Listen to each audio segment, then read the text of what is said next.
Are you uploading designs that get 0 sales while others seem to strike gold with every new niche? It's frustrating, right? You spend hours designing, researching, uploading, and nothing. Meanwhile, someone else finds a niche that earns daily sales like clockwork. Well, what if you could find those winning niches before they blow up? Not by guessing, not by copying trends, but with a simple 5-step system that shows you exactly where the real demand is. Even in crowded markets, this is the exact method I use to earn over $500,000 in royalties all time with my print-on-demand business, mainly Amazon merch.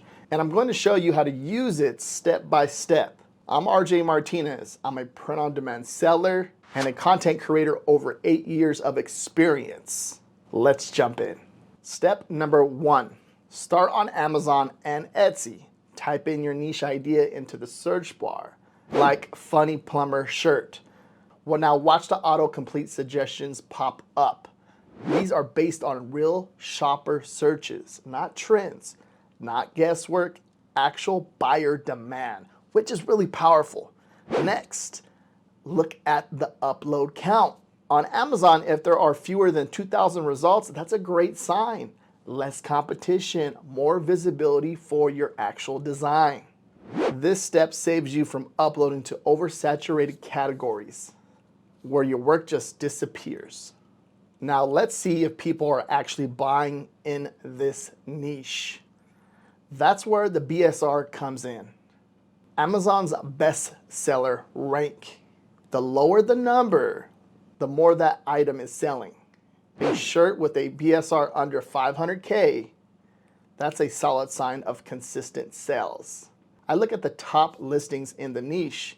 If 2 or 3 have a BSR under 500K, that is a green light for me. This step protects you from wasting time designing for a market that's cold. Next, we cross-check on Redbubble. Why?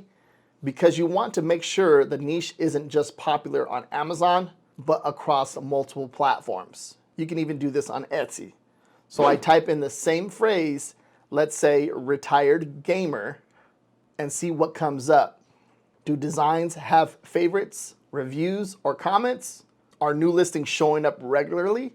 If yes, that confirms this niche has a real demand beyond just one platform. That's a strong signal. It's worth investing in. Okay, the next step, check Google Trends to avoid short-lived fades. Head to trends.google.com and type in your niche idea. Maybe something like fishing dad shirt. Now look at the graph. If the trend is steady or rising, you're good to go. But if there's a huge spike and suddenly crash, it's probably a one-hit wonder.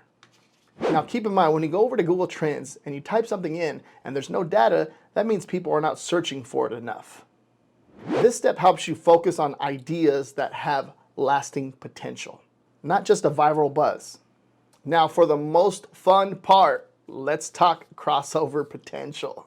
Ask yourself, can I combine 2 audiences into one design?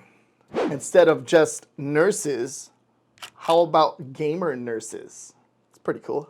Instead of cat lovers, try introverted cat moms. These hybrid niches stand out.